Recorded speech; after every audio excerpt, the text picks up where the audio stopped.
Framed very nicely. Well, thank you, Pat. I appreciate you giving me that compliment just before the audio came on. So, welcome to the Friday night stream. We're back on YouTube because I don't know what I'm doing and can't decide what we're doing. So, we're back on YouTube. So, how you doing, why? Pat? Because it's YouTube. That's right. This is technical. I'm going to get into technical talk here. I've dialed in a lot of the settings here. I've also, I'm in the process of fixing my boom arm that I use, because every time I make any slight adjustment, you really hear that. You do. And I don't like that at all. It shouldn't be doing that. So I'm in the process of figuring that out. This boom arm is like 10 years old, 11 years old. I've had this since like we first started podcasting. I was going to say, I have a similar boom arm, just not here. Obviously, I have this thing. Yeah. So I've adjusted the audio. You probably have noticed that I sound fantastic, and Pat sounds better than usual. There's a technical challenge. Now, Pat's got the headset on, so like automatically the audio isn't as good as this like professional microphone. But it's also compressed and coming over Skype. So like we're behind the 8 ball in 2 different ways with Pat's audio. But I was looking through new features that OBS had added in the recent update, version 29 from a month or so ago. And just decided to redial in all the audio. And I think Pat sounds really good nowadays. I hope so. Yeah. So, I mean, it's good enough if you decide to never go and dig out your old actual microphone. I'll find it. It's around somewhere, I'm sure. It's in storage. So, anyway, we're back on YouTube, but the topics haven't changed. It's not one bit. It's the same topics we've always talked about. Cosmos, He-Man, the new Blue Beetle trailer. It's the same things we always talk about. Never changes. Now, let's start, because we got a little bit of a late start today. Let's move through the first topics a little bit quickly here. Show me your Cosmos upgrade. Now, Cosmos, of course, Transformer, very rare figure, Walmart exclusive. I managed to find one for Pat. They're going for almost $100, or in many cases over $100. Over $100. On the internet. And Pat got one, and then he bought an upgrade kit for my birthday. Now, what does the upgrade kit get you? So the upgrade kit, I went for the all-in upgrade kit. So I was just finishing transforming him back. So here's my Cosmos. Mine now differs from most you losers because his forearms are plugged. So they're usually looking a bit more like this. Oh, I'm going to give you the screen here. A big old hole in them. And that was Hasbro's way of basically saying, hey, everybody, you don't want to pay more for your toys, right? Well, too bad. We're still charging you more, but it could have been worse. Yeah. So instead, we're going to take out some plastic. And it's just kind of a relatively common thing in the modern day, although I feel like it's always been a little bit that way for Transformers. It's just maybe a little bit more these days. They started this about 10 years ago. Oh God, no, it was more than 10 years ago. There was a time when they were doing like extreme hollowing out of toys, and people complained a lot. I'm fine with hollowing out, but when it's like a very visible spot and it's completely empty, it's weird. It's just weird. You know what I mean? Yeah. They've been trying really hard to come up with clever ways to like move a flap or something like that to cover individual holes and stuff like that, but they can't get everywhere. Like I think it would be hard to get a flap in there. They basically they would have ended up. Obviously, it's not, because. Well, I was going to say, like, basically all they would do is just make a separate piece and plug it. Like they've done that with some figures, but there was the reason for this is because Cosmos was not originally in the budget, and he was going to be a Bumblebee Cybertron mode retool, which would have looked terrible.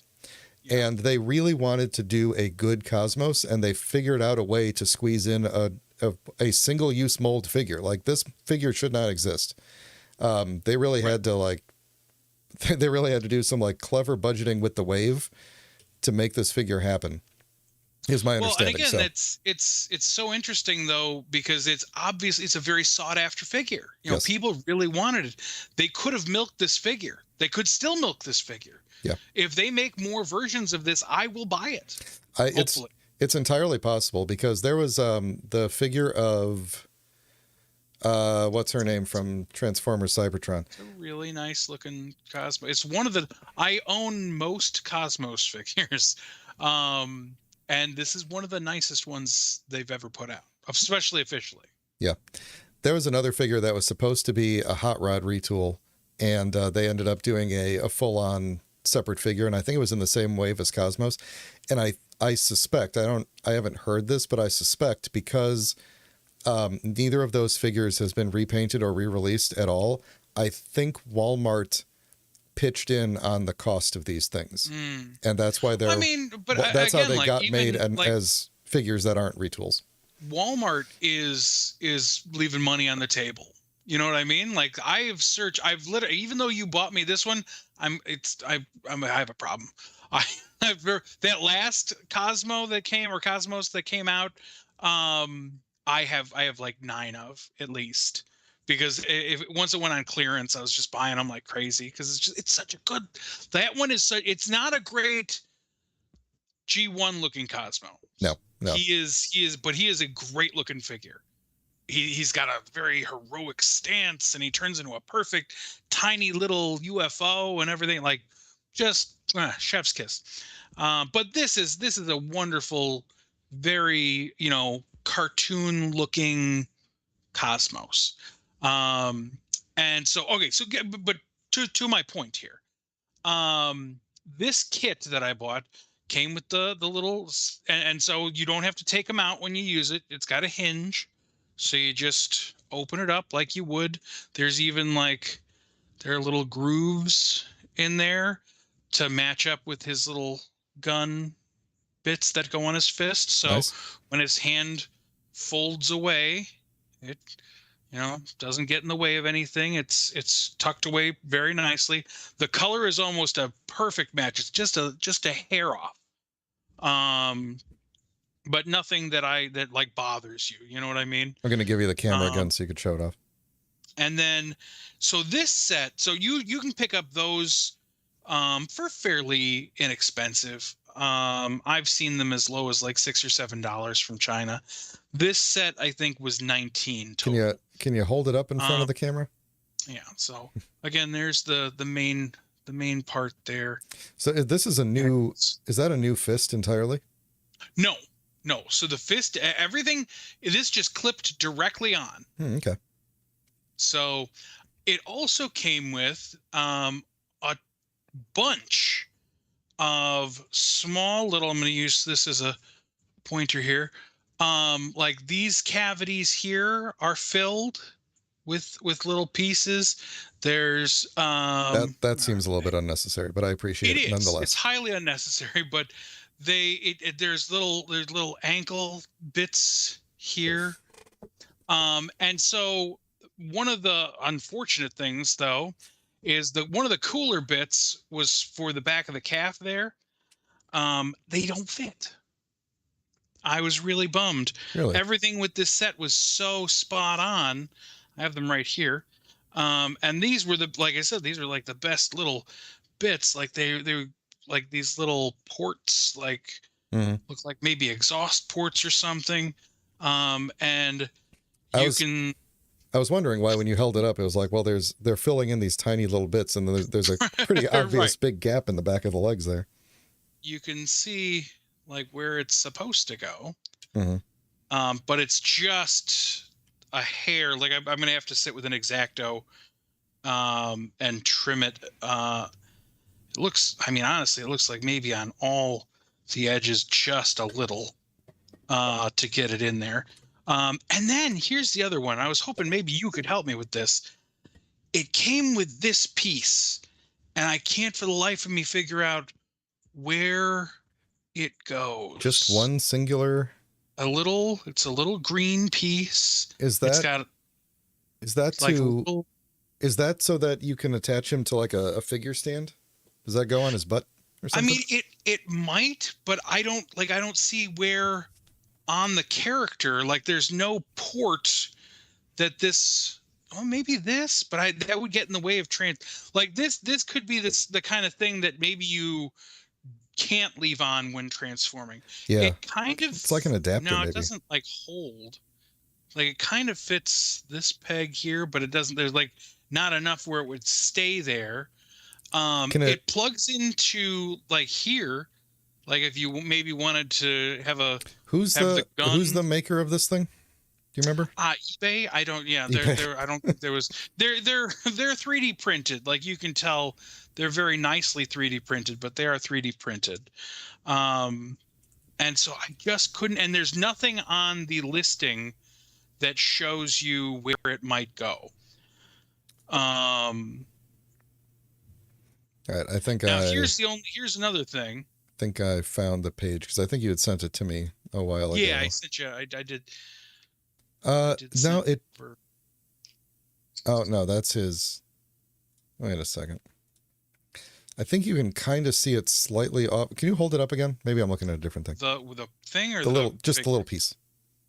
Yeah, no, that's not what I'm looking at. Yeah, so see, it's got a square peg on this end. Yeah. And a round peg on this end. And a little rectangular hole here, and then a tiny circular hole here. Now, what I will tell you, there's one more piece on here that I haven't shown you yet that's pretty fun. And this piece does fit with that, but again, I just don't see how it fits with Cosmos, sorry. So see this, there's this little disc here. Little disc. And this does one of the ports works with the disc, Okay. But that's all I got for that. But what the disc does is one of the most interesting bits of this set is it sits on this little UFO trap. I'm not going to turn them back into a UFO right this second. I will while we're talking about other things, but it turns into like a little tractor beam, Mm-hmm. But I'm fairly certain that this is just like a Japanese Dixie cup. Yeah, that's entirely possible. Yeah. If you look, there's markings on the bottom. It's just like, it sounds like a little disposable cup is what it's like. This is the same material that throwaway champagne glasses are made from. So, I mean, it could have been manufactured for this purpose, but it really seems likely that it's actually a little like disposable cup. But in any case, it's really fun. I like it a lot. I'm very happy with the set. I will be much happier once I get these little leg pieces pegged in. But overall, I mean, I think it was $17 when I bought it. I've seen it jump up. I've seen it go down. But it's generally around that. Yeah, it's $8 right now. That whole set is $8 now? That's what it looks like. Well, yes. Son of a biscuit. One of the last times I looked at it, it was $33. Mm-hmm. So, jump on it at $8. Hell yeah. I feel. And actually, it came with two of these. There was a completely clear one, but that I think my daughter took to play with. So I still have the bluish one. So. You seeing anything online? I tried to look up reviews or anything. I couldn't find a good review of this particular set. Yeah, no, I just skimmed through a video of someone installing the pieces, but they only put in the arm fillers in the video. Yeah, so in general, if anybody figures out I almost where feel this like piece is or why this piece is, you let me know. it's maybe having something to do with the flag piece or something. Like it's supposed to go in the side of the gun or something. I don't know. Well, I mean, this almost fits. Like you could, like I could shove the butt of the gun into this heart. You know what I mean? And then this fits ish.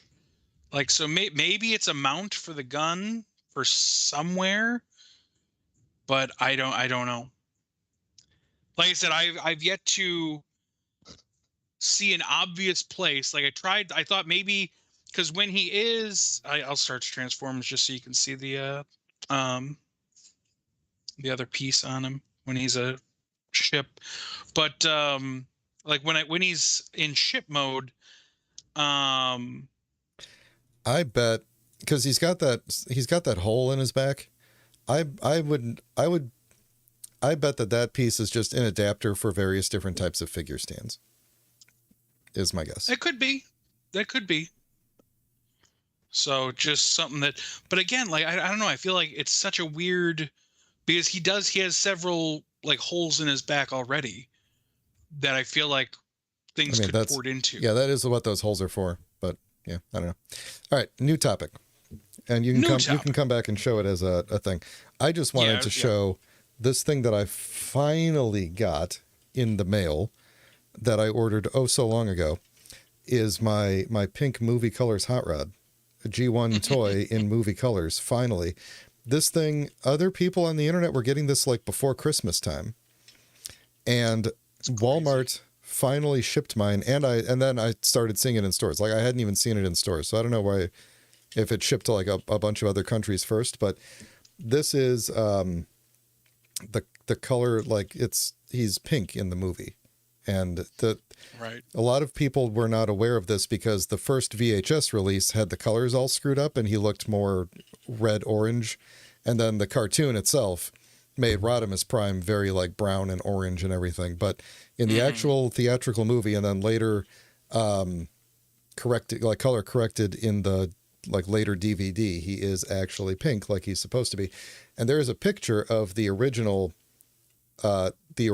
toy that they, like in some catalog, there's a picture of him molded in pink, and they for some reason decided to make the toy orange, the same orange as the Rodimus Prime toy.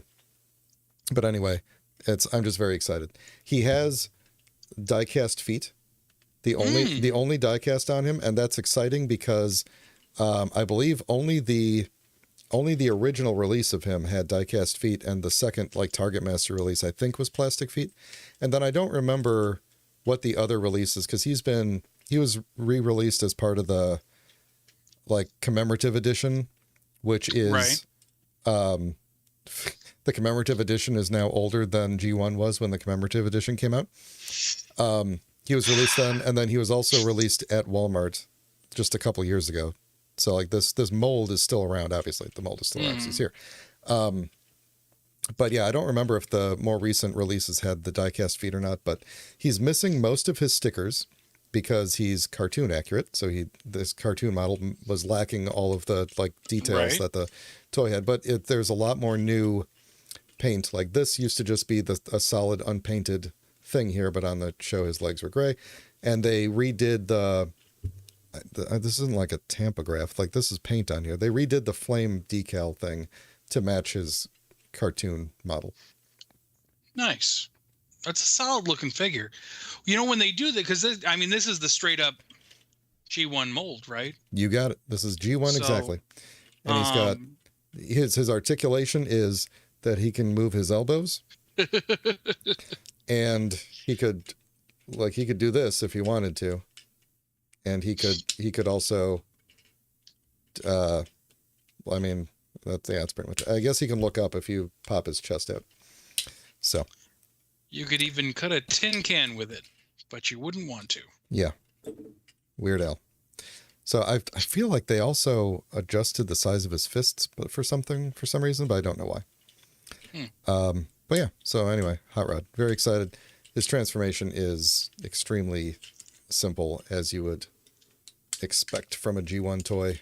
It's basically Actually, this part really confused me when I was a kid. This, like, you got to spin this around and get the head around, and then because there's like this bar in the way, and you got to get it just perfect in there, and then his head just sits nice underneath, and then the sides fold up. I love the simplicity of G1 toys. Boom, done. Look at that. Look at that. How awesome is that? The pink That is very awesome. And then you could take one of his guns, but not both, and obstruct his vision by putting it on the front, which is great. I may have figured it out, Brian. Okay, I'm giving you the camera. Attach the little green piece to the little disc. Okay. And Cosmos, in his saucer mode, does have that little port there. And so you can take it and plug it in to that, and that attaches the disc to the bottom. That makes sense. Which you can then sit on the beam, and then you can have the beam abduct. I have nothing small enough for it to abduct on my desk. Hold on.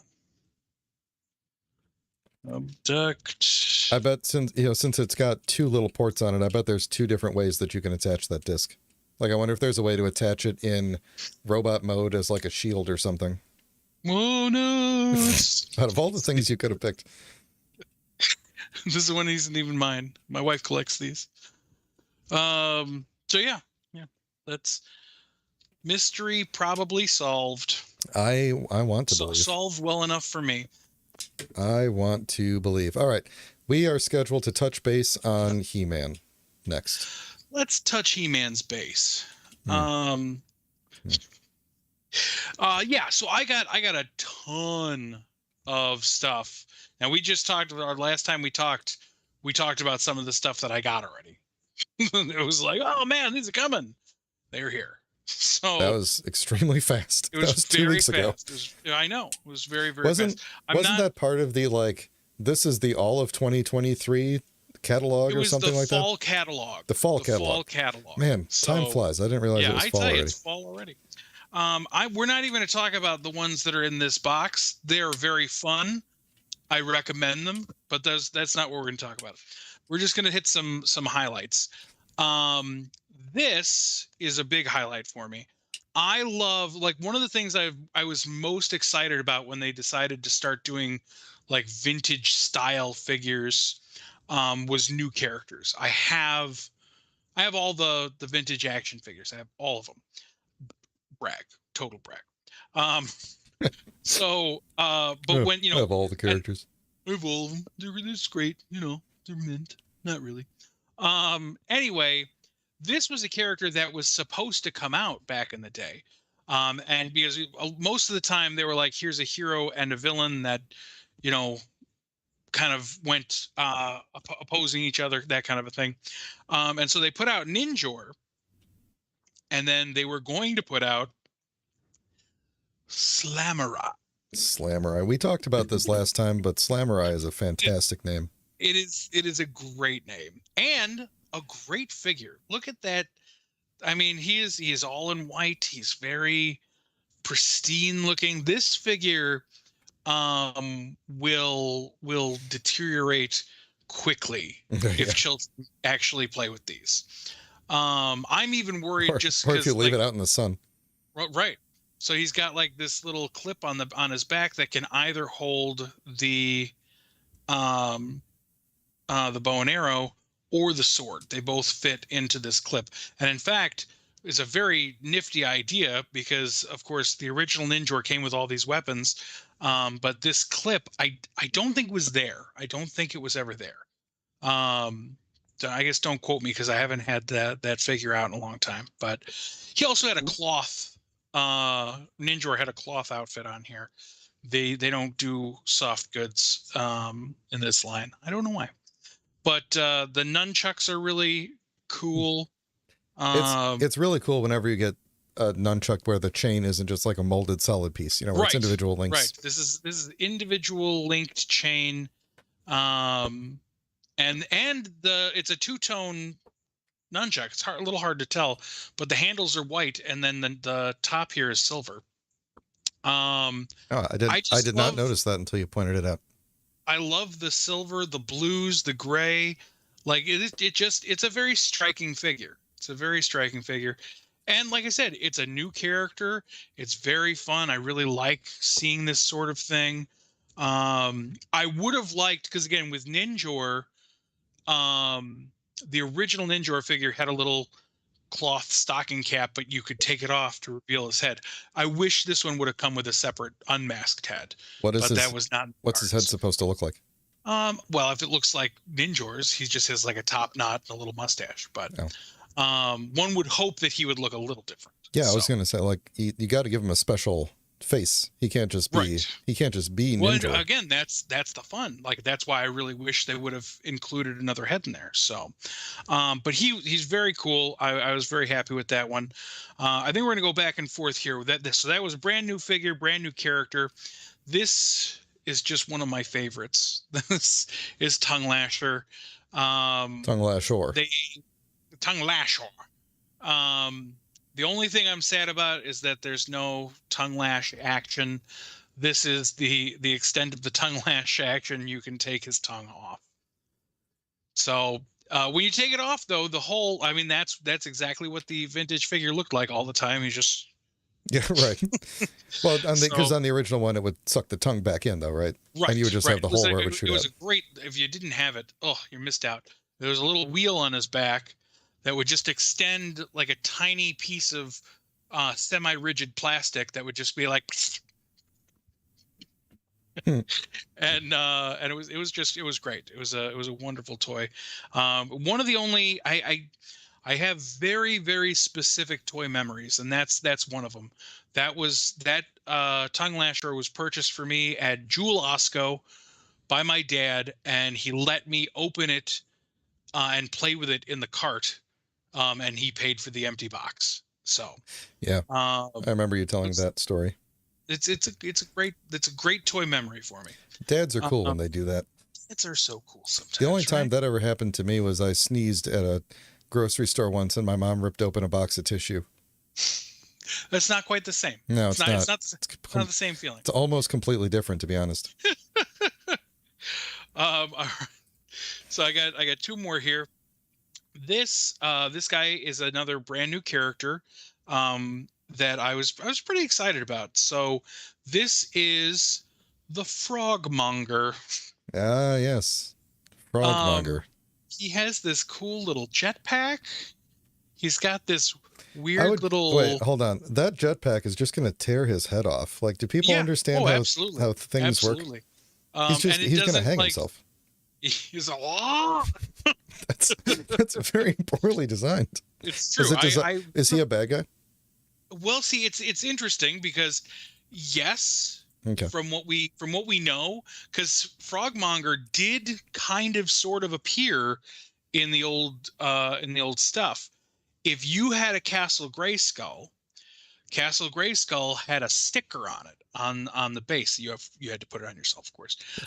That was a dungeon door. Mm-hmm. And on that dungeon door, this hand was like holding on to the door. Maybe you could see his face a little bit. I can't really remember that part. But there was a portion of this character visible on the dungeon. In the mini comic that accompanies him, he is an ally of He-Man, if not perhaps an unwitting one. He seems like he's maybe really dumb. It's hard to say from the one little comic that they give us about him. Basically, he does help He-Man, but then He-Man helps him get home where he is like the ruler of the frogs. And it seems like maybe he's not such a good guy. I don't know. It's very hard to tell. The only reason I asked is if he was a good guy or a bad guy was because then I was going to ask if the jetpack was designed by the good guys. Right. He's a bad guy, and they're like, here you go, buddy. Have this jetpack. Yeah, that's Uh, exactly. I really love the colors. The colors on this guy are great. You got light green, dark green, yellow, and purple. Mm-hmm. Uh, very nice color scheme. I don't know why he has fangs. Frogs don't generally have teeth, as far as I'm Are aware. they? Well, because he's a frog monger. Right, That's right. different. He is That's a a different kind of frog-like animal. creature. Yeah. I again the teeth add to my idea that he is a bad guy. Mm-hmm. But he has these really nifty winged type or fin type legs that are very, I think they're unique to this character. His chest is a unique piece. Um, of course, like the cod piece and upper legs and the feet, uh, arms and everything. Most everything else comes from Skeletor, really. The hands, I think, are unique. The head's very unique. The chest is unique. I think I said that. Um, but it's The, like I said, it's a really fun addition to the Masters of the Universe toy line. mm-hmm. Like these are the kinds of things that ultimately, once they stop coming out with all this shit, I'm 99% certain I am going to take all the figures that I have vintage versions of and either get rid of them or just play with them or just have them around. Yeah.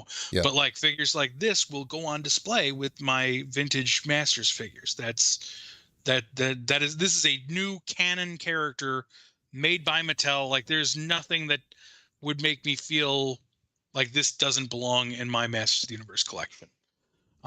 So yeah, he's very cool. Unfortunately, if you do like him, he was a Mattel, not Matty Collector. I can't remember what they call it these days. The Mattel Online exclusive. So you're only going to get him on the secondary market. All right, this is the last one I want to talk about, and this one's going to be brief Right. because I'm giving you it the was stream just back. it was just a surprise for me. So here is Thunder Punch He-Man. He's got his sweet classics inspired Thunder Punch effect because, of course, they're not going to let you shove a cap in him anymore. Uh-huh. Now, this That's is a what euphemism. That's not a euphemism, or that is? It. Uh, what's interesting to me is that nowhere on the package that I saw did it list that it has an action feature that I was not expecting. First of all, it's the first figure that retains the punch. All the rest of the figures don't because Oh. you have to be able to take them apart. But what's even cooler, and I don't know if this is going to come through or not, so I'm going to put you close here. When you get him back here, he makes a thunder. You can hear it, yeah. Is that coming through? Yeah. If you look, I don't know if you're going to be able to see, there are holes in the He-Man. Here, I can take the strap off real quick so you can see. Or maybe I can't. Well, I'm not going to break it. You can remove it, but there's a device within He-Man's chest, not just his armor here, that creates that clicking noise every time you swivel him. So I was very pleasantly surprised about that. I was looking at it, I was like, oh, I kind of wonder if I'm going to go buy like a box of caps just to have one with him because that's fun. Mm-hmm. I know the Matty Collector one, I think, actually worked it into the design, but they opted out of that. Here's his shield and golden sword. They did the vac metal on the shield, which is very fun. That looks very cool. Although if for some reason his hand doesn't want to hold this shield very well. I am a irrationally big fan of the vacuum metalized. It's vacuum metalized, right? I think they just call it vacuum metal, but yeah, the same deal. But I am with you. If something is vacuum metal, I am a bigger fan of it than I probably should be. So, yeah, that's it. And like I said, there was a whole host of other He-Man related figures that were really fun. I'm so happy every time I hear something about this line, like maybe coming to an end. I continue to hope that it's false, and so far so good.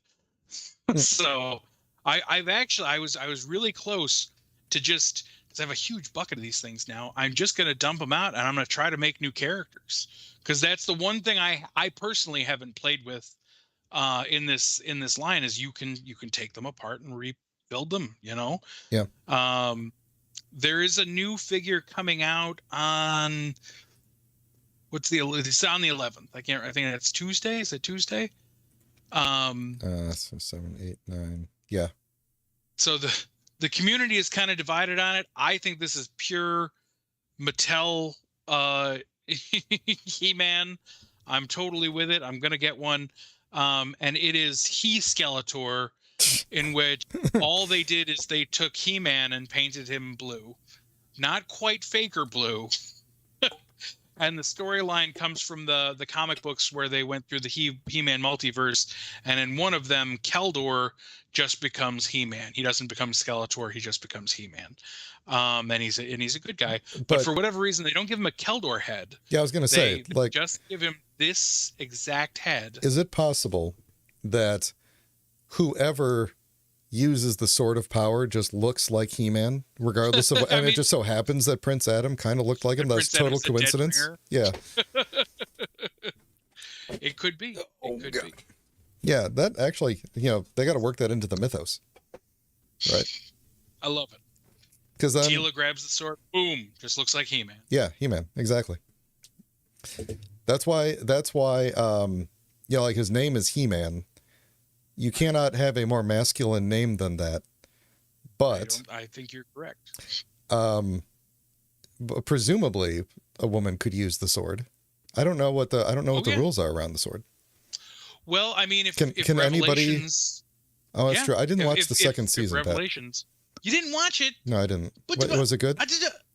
It's like 8th on my list of things that I need to watch. I liked it a lot. I thought that most of I liked the first half, but most of the gripes that people had about it, I feel like were easily washed away. So the second I heard about the people crying because their childhoods were ruined. Oh, their precious childhoods. Their precious little childhoods. I was like, yeah, it's fine. I'm sure it's fine. You're fine. Do you need to take a break at all before we move into the second half, or you want to just roll with it? I mean, I'm good with rolling in it. You good with rolling in it? I'm just going to roll in it. I want to throw in one real quick topic before we go into the trailers, because I forgot about this. I got this little guy at the Target. And he looks, that's cool. Doesn't he look cool? He's got his little, if you can kind of see it there, his winch thing that he uses to fish Optimus Prime out of the river in the first episode or second episode. And it can disconnect and everything. And this is an accessory that comes off, and he has a real fist that can flip out there. But nice. He's a very cool figure, and we're going to talk about a trailer while I transform him. And then I'm going to show you why, in particular, this is a very cool figure. So, the first trailer we're going to talk about. I have to transform him first. The first trailer we're going to talk about is for Ahsoka, which is, let me bring up the browser view here. I don't know that I can Which is what you do after a long day. I don't know that I can step through this while I'm, transforming a thing, but we'll see. So anyway, Ahsoka's in it.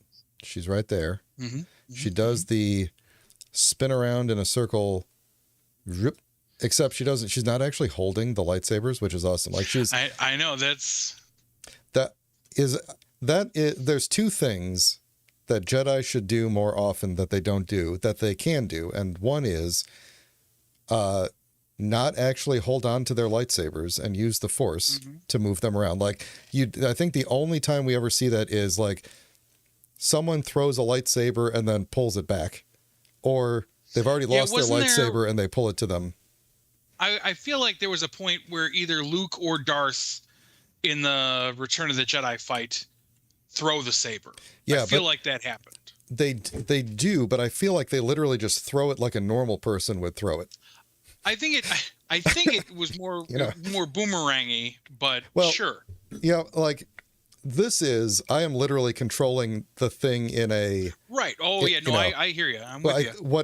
What it feels like most of the time is like they throw it like anyone would throw it, and then they grab it and pull it back to them with the force. But then the other thing is, which is kind of what she does after this, where this thing lowers down kind of slowly, like Jedi can fly. They should be able to fly. They should always have the high ground. It's a thing that they never do, ever. Right. They should be able to do it. And the fact that she's just like lowering herself down on this thing that she cut down it's fine, but it's cool. But she should just be able to fly. That's all I'm saying. That's fair. I would like to add 2 more rules to that. You may. I did see this on the internet, but why they don't use the force to turn off the other guy's lightsaber. I know, right? And why they don't use the I'm going to strike you and you're going to block and I'm just going to turn mine off and turn it right back on and go past your saber and cut you in half. Right. When you're lightsaber battling, do you have to like constantly be using the force to keep your own lightsaber on to prevent? Because don't you just feel like there is probably like a mental battle going on where you're each just constantly trying to turn the other lightsaber off? Maybe. Like that does make sense. Like maybe the first thing that you're taught is like, okay, the bad guy is going to be trying to turn your saber off the entire time. Right. So you have to use a portion of your force powers to just guard your on-off button. A portion of the force. Maybe this is why they don't fly. Because right. They're using there's that just too much. Right. Or if they did, maybe now I feel like there's been at least one point, I feel like Luke did it maybe, where he turns the saber off and then does an impressive jump. Yes. And so maybe he's like, I have to turn this shit off. Right. So I don't have to worry about it. Right. And I can focus on this impressive flight jump. But then imagine that you do that and then the other person turns the lightsaber on while you're holding it like the wrong way. From your belt? Well, like, no, you do like your jump and you're holding it like this or whatever, and they turn it on and you just stab yourself. Jedi are not creative. This is why most of them died. That's all I'm going to say. I don't want to be insensitive. Maybe they're all super creative, so much so that they don't even try anymore because they know that the other guy would counter it. Yeah, it's just assumed. It's like when they go to like Defense Against the Dark Arts.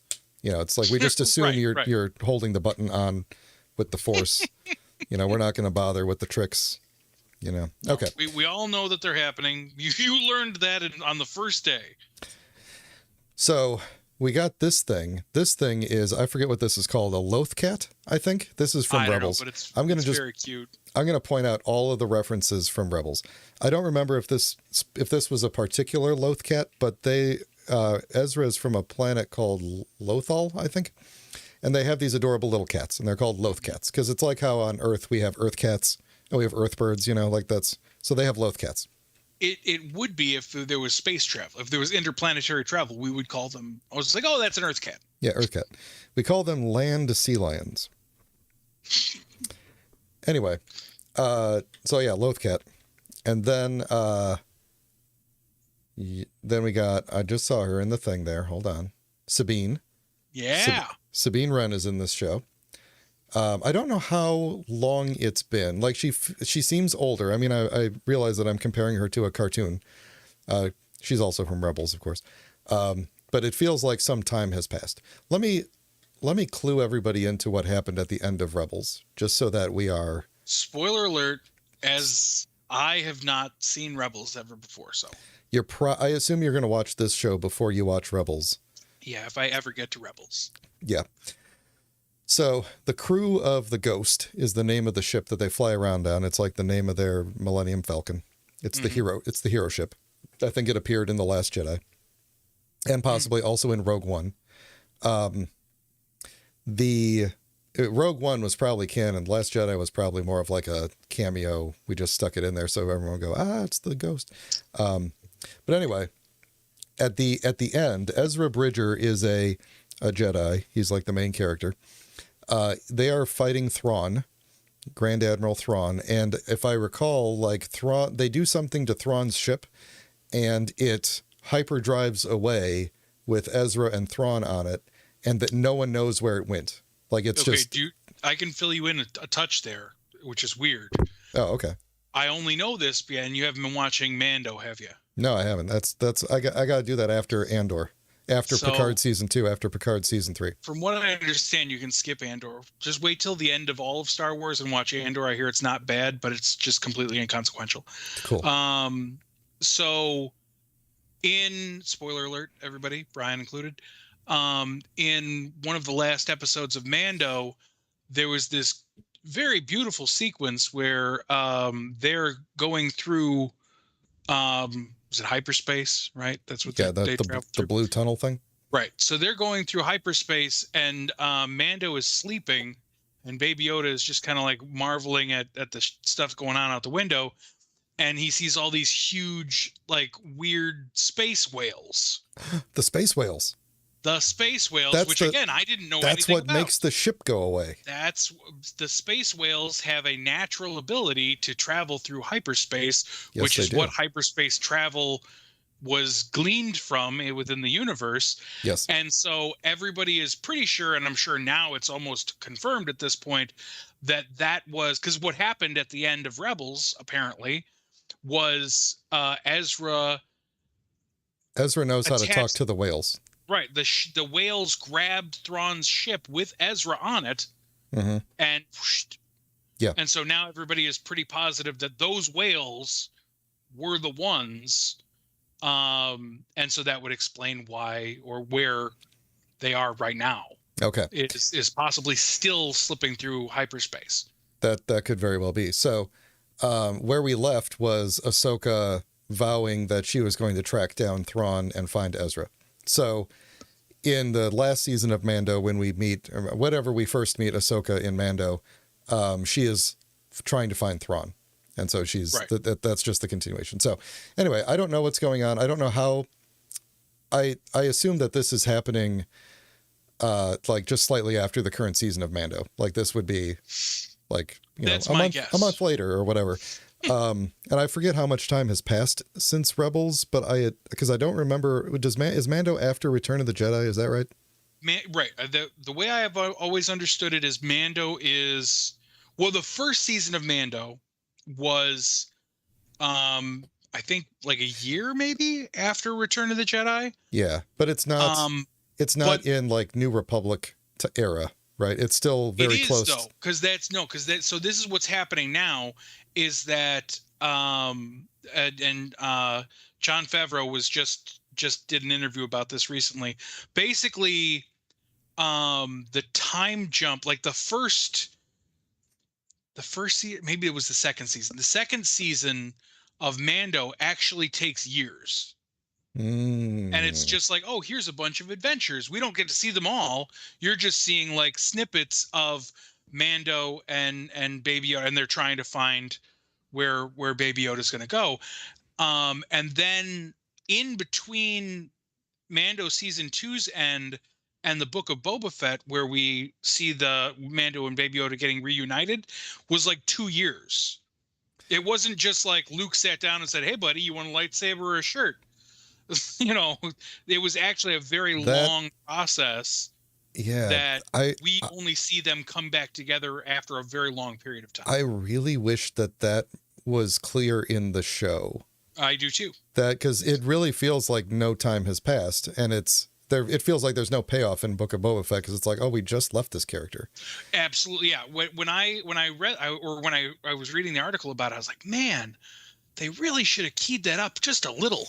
If they had actually saved that storyline for Mando season 3, that would have made a really big difference. If it was like, wow, he's been adventuring, turned back to his old ways, his old bounty hunter ways for years without Baby Yoda in his life.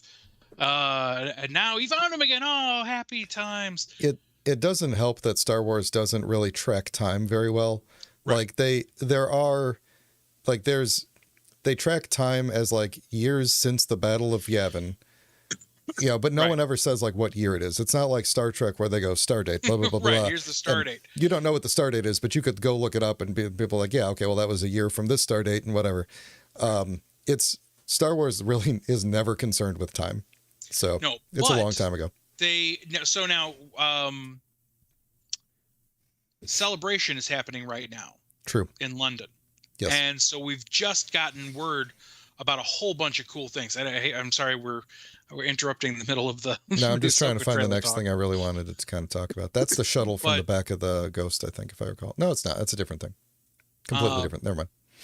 They did lay out a timeline, an official timeline now. Mm-hmm. It's not super intricate, but there is like a thing that you can look at and be like, oh, this happens here, this happens here, this happens here, and so on and so on. And then they just announced, I don't know if you heard this, they just announced a new movie. They're not talking about movies, but a new movie is going to be set 15 years into the future from Last Jedi. And it's going to be all about Rey. She's going to be the main character again. And it's going to be about her rebuilding the Jedi Order. So I think that's actually pretty cool. That could be cool. I'm down for that. Yeah. I mean, it could get really messed up, as we've seen. It could. I mean, that whole trilogy is kind of a mess, but they could recover. They could recover. They could give my favorite thing. And again, I'm sure you've seen spoilers for Mando already this season. Yes. No. I don't want to ruin this for you. No, I'm not on Twitter anymore, and so I don't see spoilers for anything. Do you want me to not talk about this? How spoilery is it? What's the spoiler for? What does it spoil for me? I mean, it's not super spoilery, but it's so we get to see the New Republic is like the wheels are in motion now. Mm-hmm. in this season, and so we get to see some very interesting things that it never was a blip on my radar. You know what I mean?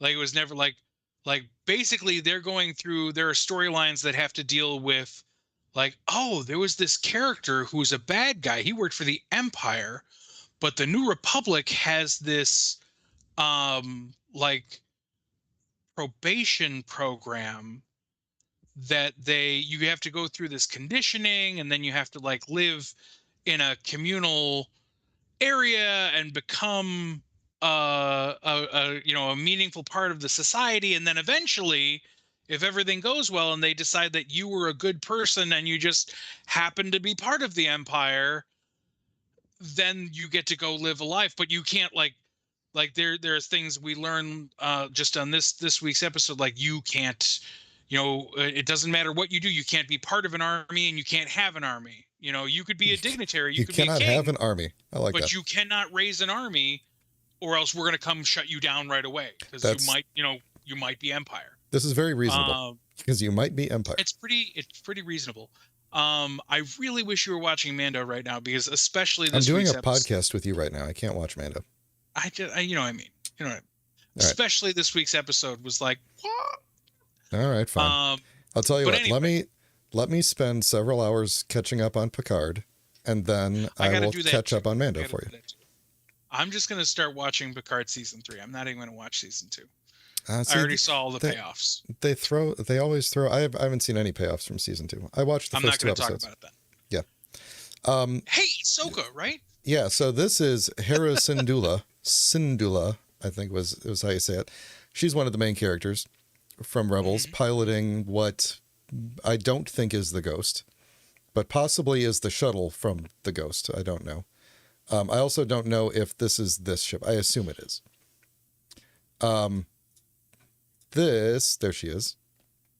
Looking fine. This is, nope. Chopper. Yeah. I recognize angry droid these people from their toys. Chopper grunting. I don't know who this person is.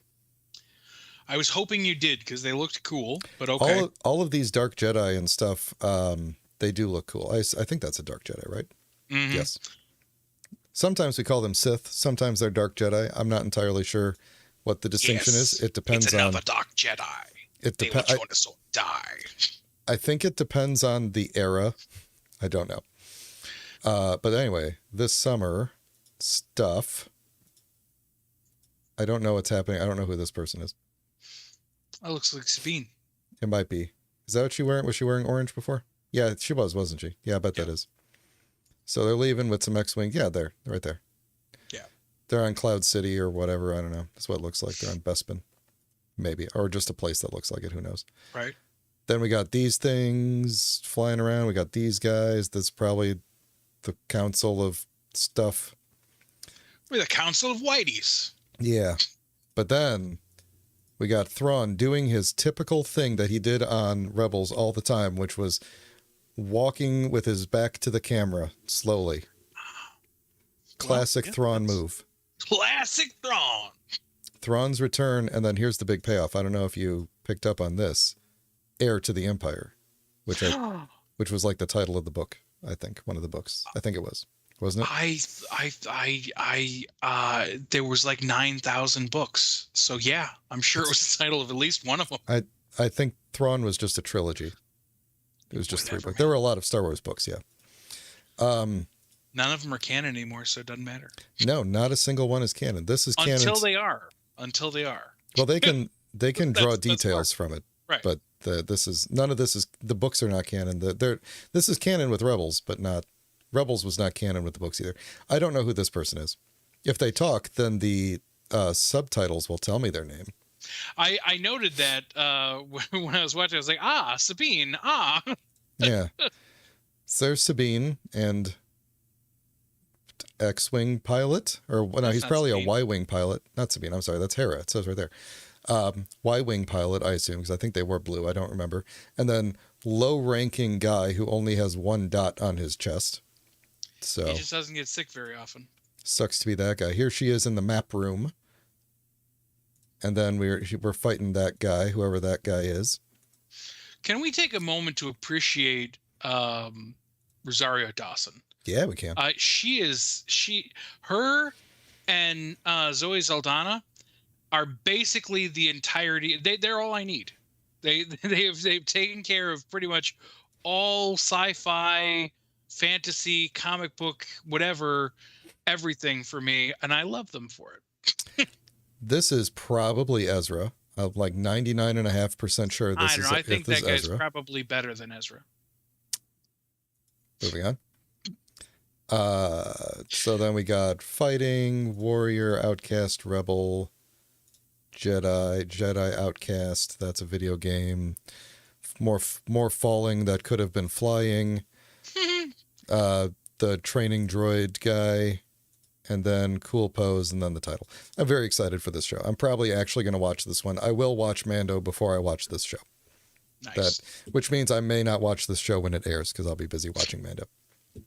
Final thoughts about... I'll be watching this because I watch every Star Wars show except for Andor. Should we watch Who is this guy? Who is this guy? Perhaps another time. Let me ask the Bing chat bot here. Hi, Bang. Who is that evil Jedi? I can't type. From the Ahsoka trailer. Thast. I wrote Thast. It's going to be completely confused now. Yeah, it looks like all right, the evil Jedi you're referring to is not mentioned in the Ahsoka trailer. The trailer describes Ahsoka as a warrior, outcast rebel. She scouts the galaxy, attempting to stop Thrawn's rise from investigating force-related temples, fighting new evil forces, and a huge Star Wars Rosario Dawson. Okay, so no one knows. Bing doesn't know. And Bing. If Bing doesn't know, no one knows. No one knows. All right, let's talk about Blue Beetle. So, yeah. This first of all. Yes. Got to touch base here. That dude's from Cobra Kai, and he's awesome in Cobra Kai, so I automatically think he's awesome in this. This movie looks really good, and I am liking this new direction that DC is going in, where they're making movies that are good and enjoyable. I really like that as compared to their old thing. That. Yeah, as a consumer of DC products, I like when they try to make stuff that is going to sell well. So you know what else? Now, yeah. hold on. Okay. Flying in the face of everything I love, the suit, this impossible suit, this alien technology based suit. It's practical. Yeah. I mean, it's not all practical, but no. I'm sure the little doodads are not green screen. It's pulsating energy Green Lantern suit, fuckers. Yeah. It's a real live suit. I'm assuming that, and like when they did the Iron Man suit, they generally gave him like an actual suit to wear and then CGI'd most, if not all of it, over that, depending on which movie it was. This looks like it's probably going to be similar, but probably closer to like the Power Rangers suits from the 2017 movie, where they gave them all full-on actual suits and then would just occasionally digitally add like little details here and there. Like the little animation in the center of their diamond was like a green screen thing, but everything else was physical. I assume it's going to be kind of like that. I've seen the suit. There's at least some times where he is wearing that full suit 100% head to toe in the suit. I hope they don't do that thing that they do a lot in movies now where they make a fully practical suit and then replace it with CGI anyway. So you get like the on-set photos of them in the suit and you're just like, oh man, it's a practical suit. And then they're just like, cool. So we're going to replace that with a digital suit for the entire movie. You're not going to notice because digital suits are amazing now and you can't tell the difference, but we're going to completely replace it even though we, So anyway, so Jaime is going to like a job interview or something. I don't know what he's doing here. I was really hoping, and I couldn't see the name on the side of the building. I was hoping he was going to be at Cord Industries, but I don't believe that that's the case. No, he is. It is. It says Cord right there. You can barely see it, but it is definitely Kord. Oh, I can see that. Yeah. So one has to assume, because I don't know if you remember, because this happened when we had the comic shop. Basically, Blue Beetle was born during our era. Yeah.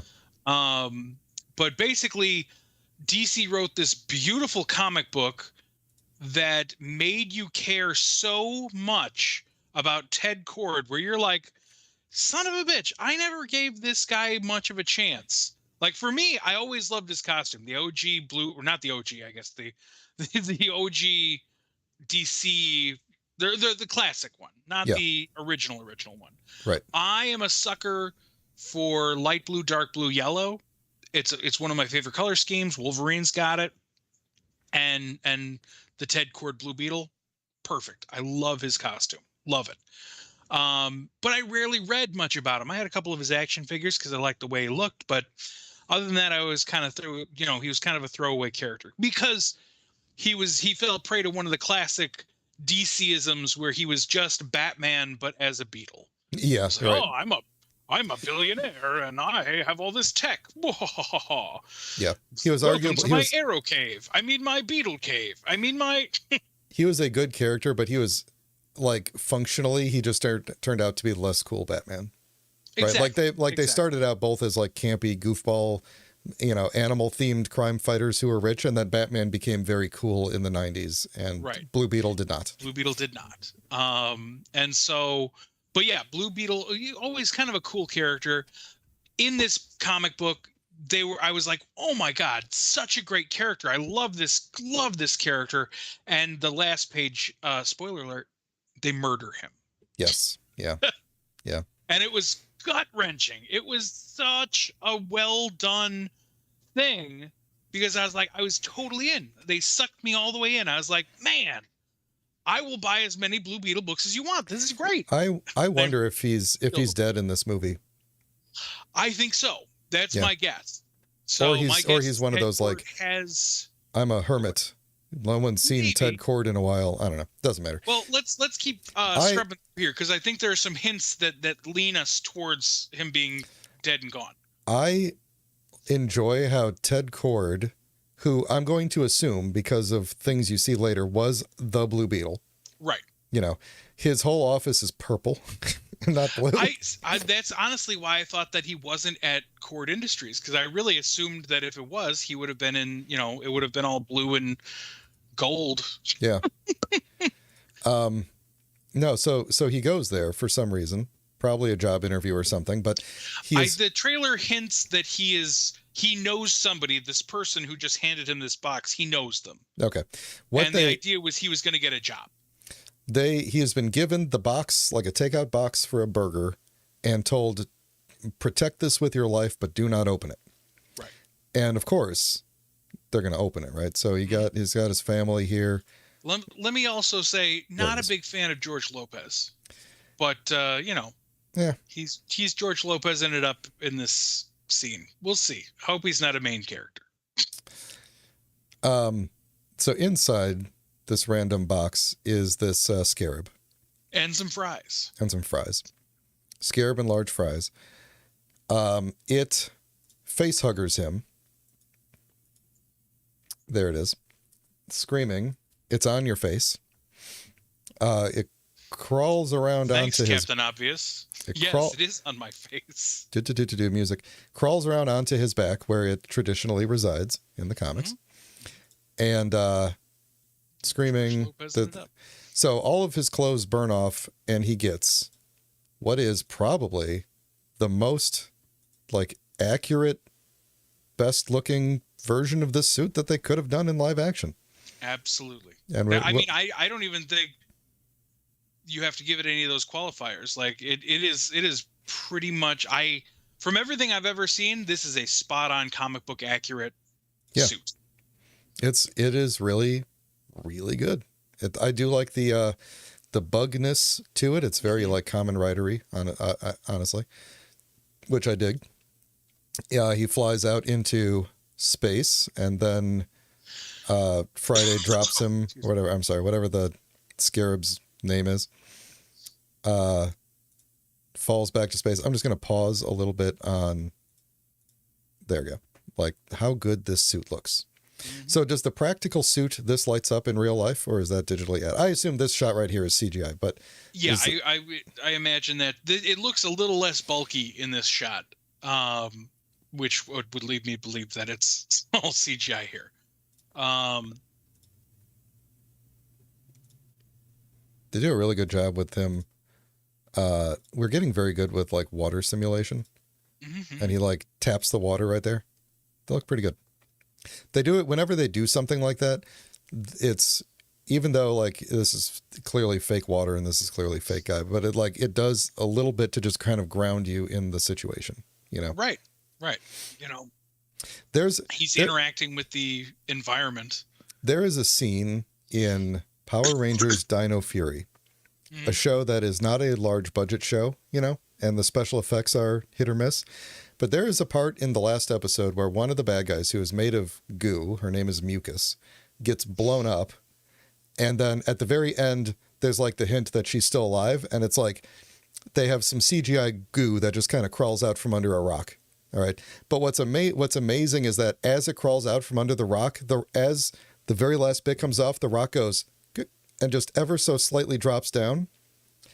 And it's clearly a real rock. The rock is not CGI. So they filmed the rock, they had the rock drop down just a little bit, and it's just that little bit makes it feel more real than if it was just a CGI puddle coming out. Anyway. This summer, some kind of world-destroying weapon. There's another good shot of the suit. So he's he's got... See, can you go back just a hint, just so we see him?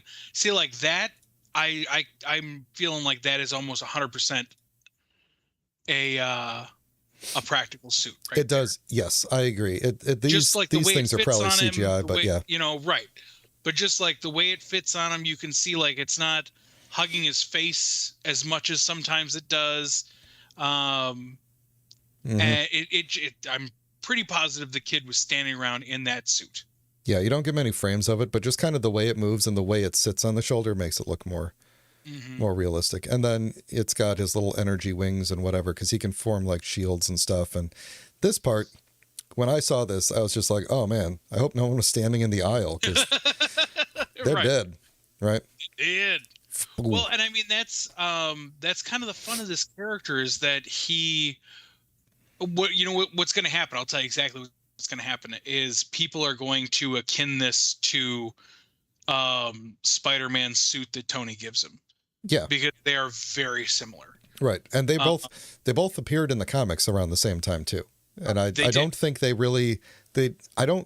because of the circumstances of them, I don't think there was any intention of them being like, we need to introduce competing suits or anything like that. It's just coincidence. But yeah, I agree. People are gonna. It is. I mean, because the Blue Beetle suit, even in the comics, felt like an Iron Man type suit, but just with like alien technology. Yeah, the comparisons are going to be there, but what are you going to do? It is its own thing. It looks cool, and it looks great. Yeah, it's like Ted Kord is like an Iron. I think he's almost more of an Iron Man than a Batman. Right, because he depended more on his gadgets. Yeah. Where like I honestly don't know that Ted Kord could really beat up a guy. Right. Like outside of his stuff, I think he'd probably get his ass handed to him.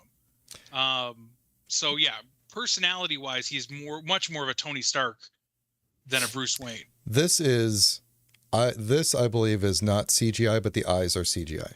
Right. I would agree. Totally fine. Like when I said right, like I know for sure. I was there because you can kind of see him like moving around just a little bit. Actually, wait a minute. Hold on. Do his eyebrows go up? They do. I think they do. Yeah, this might be a CGI face. This might be a whole CGI helmet. It might be. Either that or it's just the light changing. I don't know. No, you can definitely see that he is expressing. Yeah, I don't know. They're doing that thing where they put the CGI on.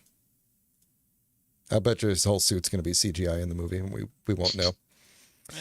Whatever. Yeah, anyway, so who's this person? He was wearing a real suit. That's all that matters to me. Yeah, exactly. They built the suit and threw it in the garbage. That's the important thing. Exactly. Who's this person, Pat? Well, that's Susan Sarandon, Brian. Fair enough. I'm going to guess that is... They're not telling me the name of the person, though. That is Donna Kord. Ah, okay. I assume she's related to Ted Kord. I think that she is Ted Kord's wife. Fair enough. All right, who's this guy? Kraven the Hunter. I was going to say that too. Is that who that is or no? No. Okay. No, it is not. It better not be because he should be in Spider-Man. This is not Spider-Man as we established. So fighting, explosions, fighting. We got to keep the scarab safe. It chose you, the universe. Don't blow it up. That guy's there. Stuff's blowing up. This scene I wish I could play, but YouTube will probably be like, hey, you're playing too much of a copyrighted thing. But the suit tells him, the scarab tells him, like, anything you can imagine will happen. And then he does like a Kamen Rider pose and stuff. And it's really awesome. And I am really looking forward to this movie. Go watch this trailer if you want to see the whole thing. This part right here, Joe. That right there. That's a Kamen Rider move. Anyway, he's ready. He watches sometimes. That's his thing. I bet that's what did I click on? I don't know. You clicked on the end. There's a. Oh, can you get to that bit? I really want to get to the. I wanted to look at the really cool logo. I've used that font before. That's not that cool. Look, Pat. Just because you use it doesn't. Totally hipster about it, okay, man. I've used that font in the past. I just want you to know that just because you use it doesn't mean it's not cool. I think that's a rule. I've reached that age. Fair enough. If I use something, it's not cool. So we got the shield, and then that right there. Oh, I think I skipped over the part where we saw his ship, didn't we? Wasn't that further back in the montage? No, I think it's like right before this scene. Okay. Like so. Well, anyway, we got some Blue Beetles. Batman's a fascist. I kind of like that because it's somewhat true. Let me see. Isn't it like it's before the logo, isn't it? Maybe right before. Or... I thought it was like just in the montage of like right before.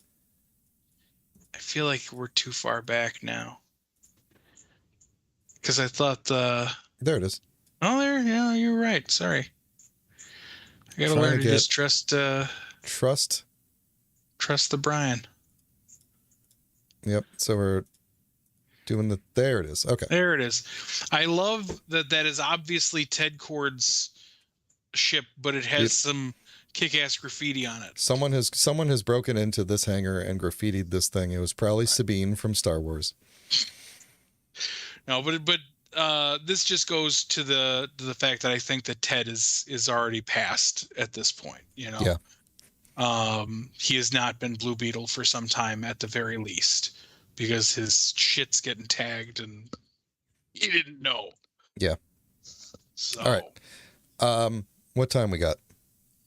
All right, we're going to probably cut out some trailers here. Real quick. This is why I wanted to say that this guy is really cool, because that jazz toy that I showed earlier turns into not his Porsche mode, but his original Cybertronian mode from the first episode. And it's really hard to tell that that's what it turns into. That's very true. I like that. So anyway, this is the second figure that they've come out with that was a Target exclusive that turns into their first episode mode. There's only 3 more that they need to do. I need to get Laserbeak as like a little disc looking thing, Wheeljack as a thing that actually kind of looks very similar to this, and then Soundwave as a lamppost. If they give me those 3, we will have... If they give us Soundwave as a lamppost, I will buy that. They could give us... Especially because Soundwave as a lamppost is just Soundwave doing this. Right. It's really... I don't know. The psychology of Transformers when anybody can change shape, I feel like is just... Anyway, they could give us better Tetrajets for the... But I feel like they've done that plenty of times. They've given us enough Cybertronian Starscreams. Anyway, let's go real quick through the Indiana Jones one. Because it's a great trailer, but there's not a whole lot to look at. Well, I feel like it sets up my expectations of the movie, basically. Mm-hmm. It's going to be, hey, I'm old, I'm done, I'm checking out. They're pulling me back for one more. But right, 2 weeks from retirement. We get some very nice looking de-aging, which that's a practical suit that they made for him, I'm told. They did, yeah. He wore that face.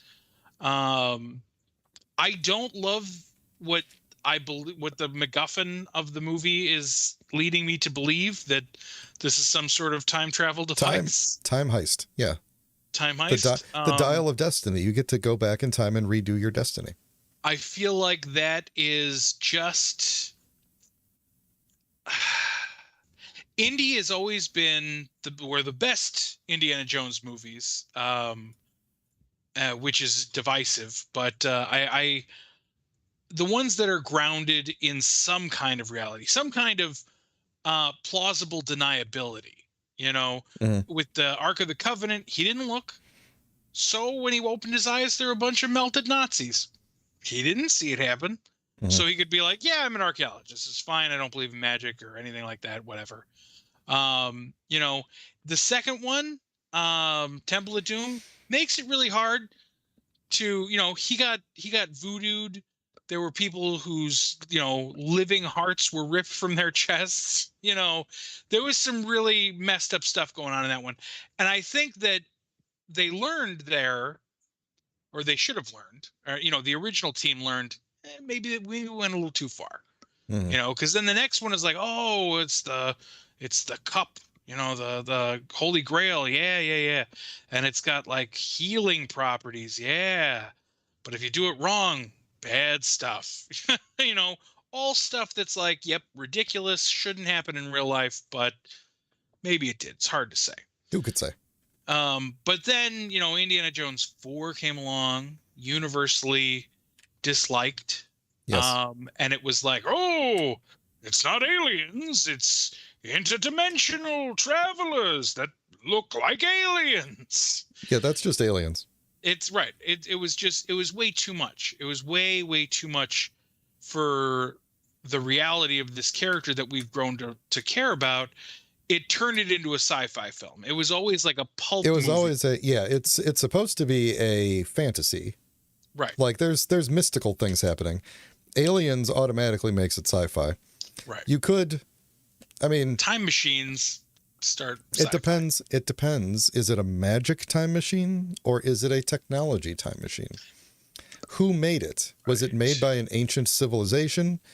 or was it made by like the people from the future sent it back in time? That honestly is a really big distinction, because if it's like, well, that's true. This was made by the Mayan people to avoid the catastrophe, of the whatever, the Mayan calendar thing, or whatever, it's like, then that's fine. That's archaeology, that's mystery, fantasy, whatever. But if it's just like, yeah, aliens made this and left it here, or the future, or even worse, Indiana Jones of the future made this, right?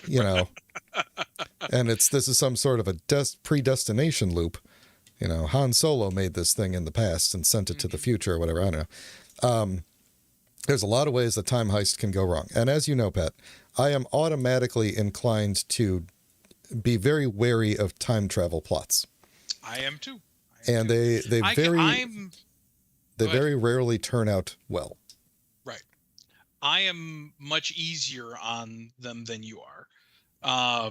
But yeah, in any case, let's keep trucking here. I was going to say that it's refreshing to see someone walking around holding a gun like this, because most people have learned not to hold a gun like this because of the recoil and stuff. And it's just refreshing. He's just that cool. It's just refreshing to see, like, this is how they did it back in the day. You just walk around and get casually holding up, yeah, whatever.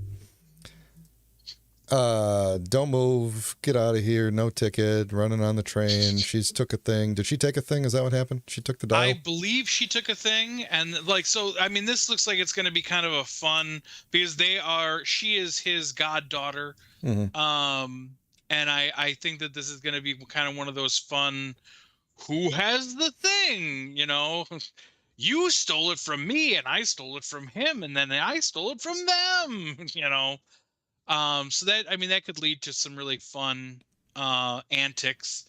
I mean, that's another thing that I really feel like needs to be present in an Indiana Jones movie is fun.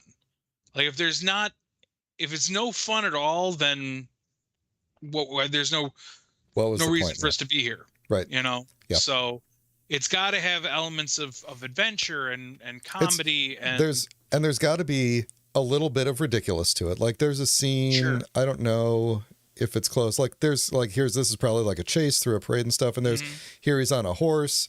There's a part where he's like jumping from car to car and stuff. And it's like, you want a movie where you're asked to suspend disbelief and be like, obviously a normal professor would not be doing this. Right. But this is Indiana Jones, and he is not a normal person. Ordinary professor. Exactly. Right. He's got a whip and a hat, and he's going to ride a horse and jump onto a car and whatever. I don't know much about Indiana Jones, but I know he's got a whip and a hat. It's really all you need. And that's what I want to see in an Indiana Jones movie. And I also want to see that one actor that I like in pretty much everything. Is this the dial? It looks nicer now. This is when they found it in the past. Yeah. Yeah. It's the first time they found it. Not this guy. This guy's okay. I like that guy. But who's that other guy? This guy. What's his name? I don't know. He's always a bad guy. Mads Mikkelsen. I don't know. I just made that up. I think that's not his name.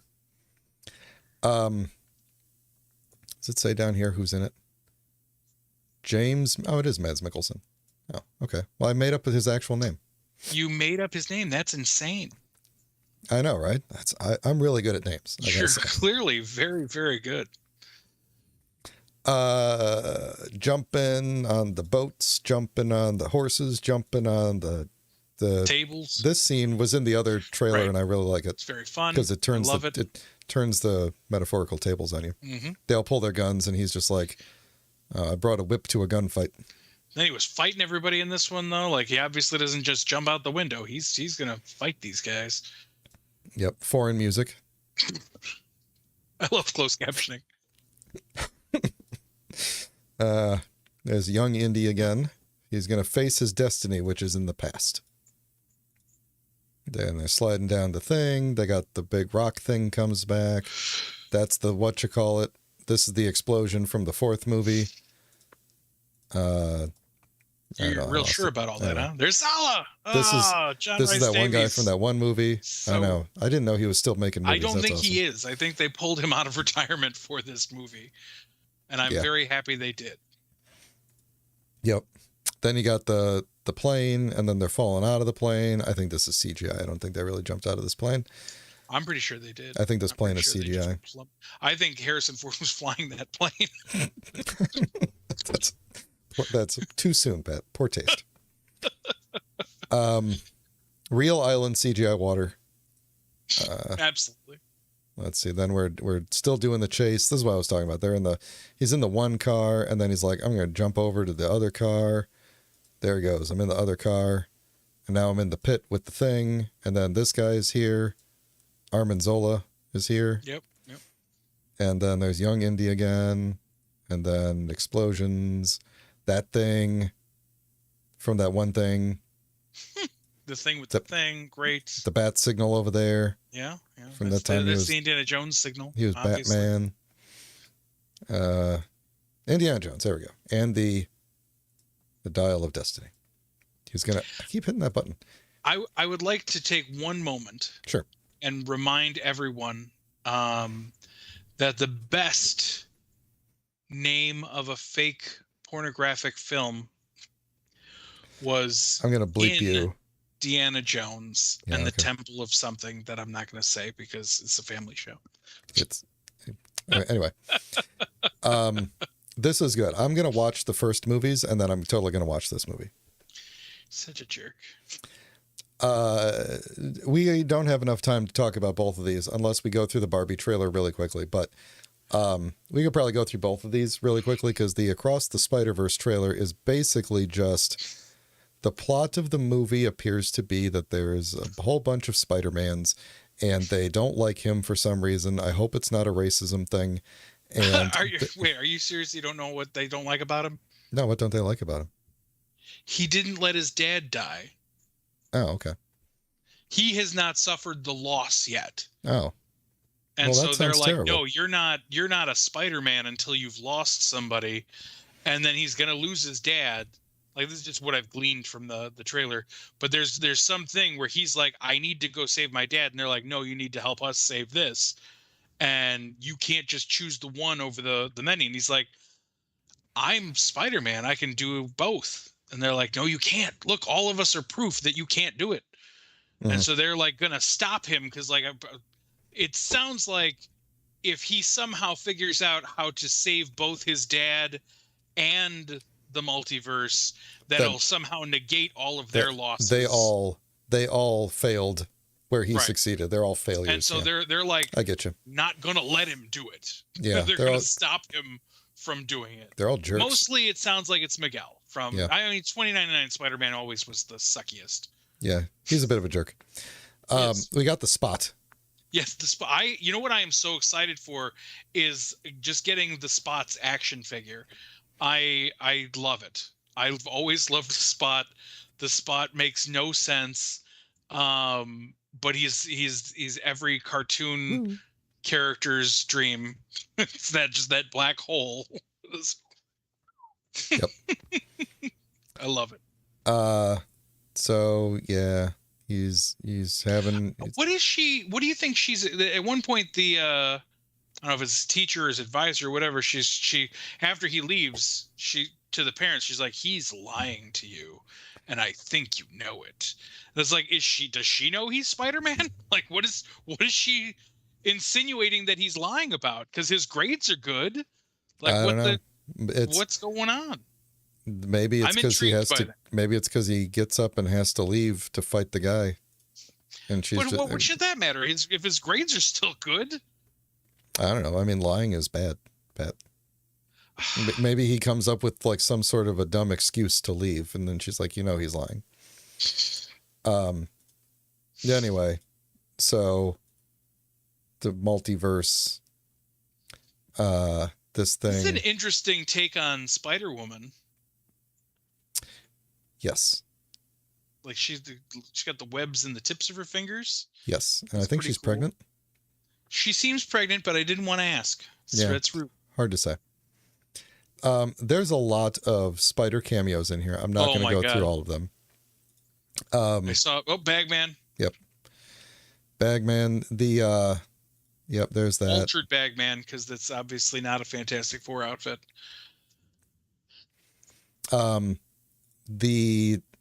Yeah, so there's a lot of this. A lot of different suits all over the place. Some of them, I think probably every single suit ever is in here, and then some of them have been made up just to fill in. So many. But anyway, yeah, so there's that whole plot that you mentioned. Right. They're doing stuff. There's his dad about to die. I don't know where I just poked that from, but I was there. The scene at the end where he's like, get Spider-Man. And then they're all just like, you? Who? Me? You? They're doing the meme. Classic meme pointing. Yep. Where is that? So there it is. This is Spider-Man Unlimited from the 90s cartoon show, I believe. Uh-huh. And then Spider-Man from the PlayStation game. Yep. And I don't know what this one is. It could arguably be comic book Spider-Man. No, it's not, because it doesn't have the shoulder thing. It's a specific thing, but... I mean, sure. I think they alter some of the stuff here and there to... It doesn't have these things. I know. I can see what it doesn't have. I'm sure it's from something, but... Because that's clearly the comic book one, or it's like a comic book one, you know. I tell you what, I'm a little disappointed it hasn't happened already, because I want to have animated series Spider-Man, the original voice actor, play a Spider-Man. You know, he should get at least a couple of lines. He is why most of the kids of our generation love Spider-Man. I mean, Spider-Man's Spider-Man. He's going to be loved anyway, but right. The animated series was beautiful. Wasn't one of the other trailers showed that Tom Holland Spider-Man appears in this one? Well, it was in this one where Miguel says something like, "And don't even get me started on that Doctor Strange kid." There's footage in one of the trailers of Tom Holland Spider-Man like phasing into their multiverse. Oh, I didn't even see that, but I believe you. So. Yeah. Anyway, so then there's this scene. I love it. And then I looked at Michael. Let me guess, he died. And then everybody breaks through. And then Spider Horse. I just love that there's a horse back there. You know, noticeably missing from this trailer is Spider-Ham, Spider-Man Noir, and Penny Parker. Yeah. What are they up to? I don't know. I hope one would have to assume they make appearances in this. So. Yeah, anyway, looking forward to this. I am only worried about this movie because it feels like one of those movies where you have to watch it multiple times to pick up all the references and like freeze frame and stuff. And you just know you're going to go to the movie theater and watch it and be like, I missed like 90% of all the fun stuff. This is what I do. Anytime with stuff like this, just like with the Doctor Strange one, where you're like, who were all those silhouettes? You know, you just find a video when you get home and you're like, oh, and then you pretend like you knew that the whole time. You're like, oh man, come on, he was right there. You didn't see that? I was going to look and see which one. Oh, Kang and Secret Wars will greatly impact. Yeah, probably not. I was going to see if I could find the trailer that shows. This was the new one. It was like a different. I think there's only one other trailer in there. There is, but it wasn't in that trailer. I don't know where I saw that clip. I hope it wasn't one of those things where people fake it and then claim that it's a real thing. Dreaming? I mean, it wasn't like a literal video of Tom Holland. It was him. It was him in the Across the Spider-Verse style, you know, appearing anyway. And it sounded like Tom Holland's voice. Anyway, then there's this trailer for the Barbie movie, which I have no idea what the plot of the Barbie movie is, other than it seems to be the same as the plot of the Lego movie, which is fine. There's like a real world, and then there's a Barbie world, and all the women are Barbies, and all the guys are Kens, and it's not all the guys are Kens. It's a delightful premise.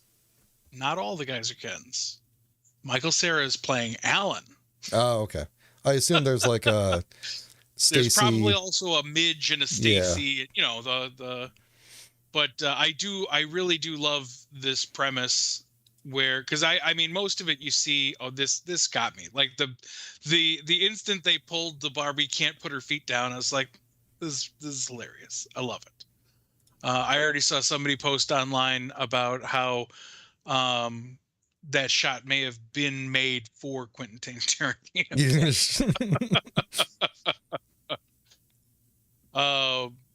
But I love that they're all Barbie, that they're all Kens, you know. Mm-hmm. But she is the Barbie. The car looks very plastic. Like the dashboard has like little gaps in it and stuff, and it's very well done. I'm relatively certain that the dials are all stickers. Yeah. Now, okay, this is a good spot to freeze frame. Now, I don't know if you picked up on this, but you see the movie theater, you see those posters.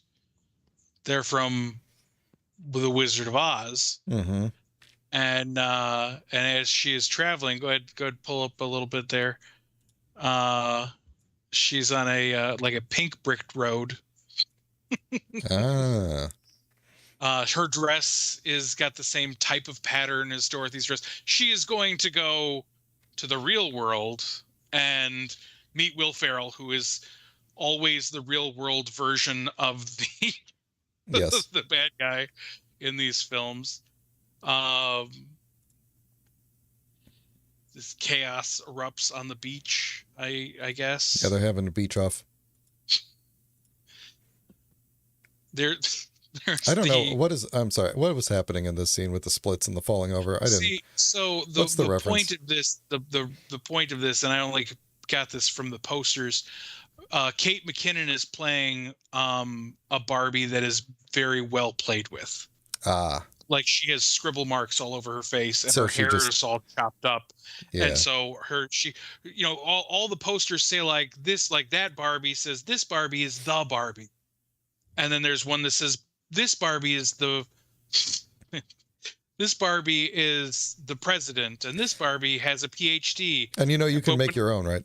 There was a make your own Barbie thing. Yeah, make your own one. But hers is like this Barbie is always doing the splits. The best custom one that I saw was somebody they didn't use the generator, but they just photoshopped it themselves, and it was like a very like zoomed in piece of Optimus Prime's chest from the Michael Bay movie, and it just says this Ken is too big for the poster. That's awesome. Anyway, so there he is. He's there. He just got done playing with his Legos, and now he's here to do some Barbie stuff. Right. I will give them each a high five if he is actually playing president business. Yep. That would be pretty awesome. But sadly, he's just playing the head of Mattel, I think. Yep. John Mattel. Matt L. Oh, that's probably his name, isn't it? Matt L. It could be. Anyway. Ken. So, yes, this is her coming into the real world, maybe, I assume. I assume this happens in the real world, yes. I hope this is a musical number. It sure looks like it's some sort of a dance-off musical number. Yep. They could be beaching each other off. It's hard to say. Here's all the people who are in this movie, which is a lot of names.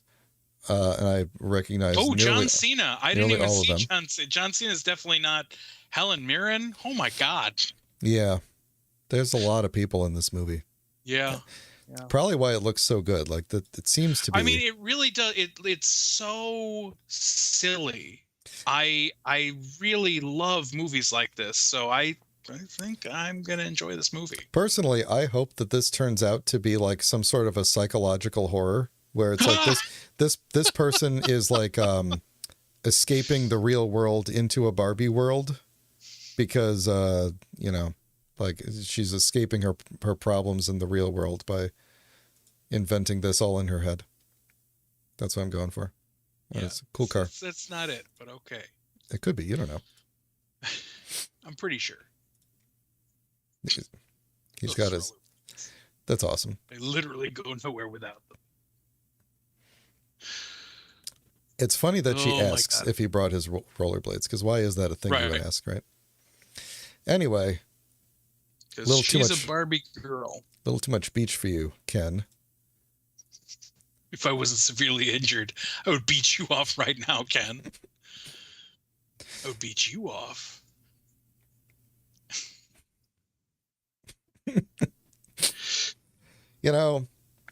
I I enjoy it. That's all I'm going to say. Yep. Wordplay. It's wonderful. It's wonderful. Nobody's going to beach anyone off. Also, we scrubbed through one of my other favorite parts, where Ken is talking to Barbie, and he's just like, so I think I'm going to stay over tonight. And she's just like, why? And he's like, actually, I'm not sure. Yep. Yeah. He doesn't. I can only assume that he does not have genitalia. Right. So it's wonderful. It's a very. He's really a good actor. She's a good actress. He's a marvelous actor, and Margot Robbie's a wonderful actress. I mean, I flippin' love it. That's the thing. This is such a ridiculous fucking movie. Yeah. It is crazy, and it shouldn't work.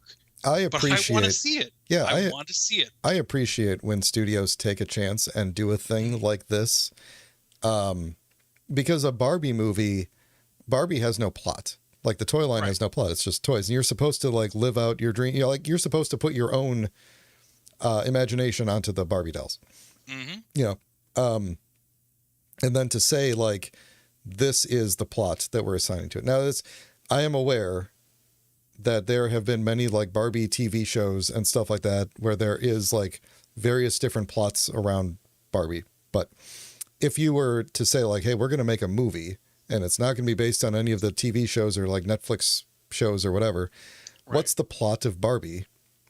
And they go with this. That's pretty great. This is, you have to lean into the ridiculousness of it. It shouldn't just be like Barbie characters doing normal things. What? Hold on a second, man. If there is not a very specific cameo in this movie, I'm going to be real mad. Is it Michelle Obama? No, it should be Michael fucking Keaton because he played Ken in Toy Story. Oh, and he's in the cameo business these days. He is in the cameo business. Oh my God, I'll lose my mind if he just like walks out and be like, yeah, I'm Ken.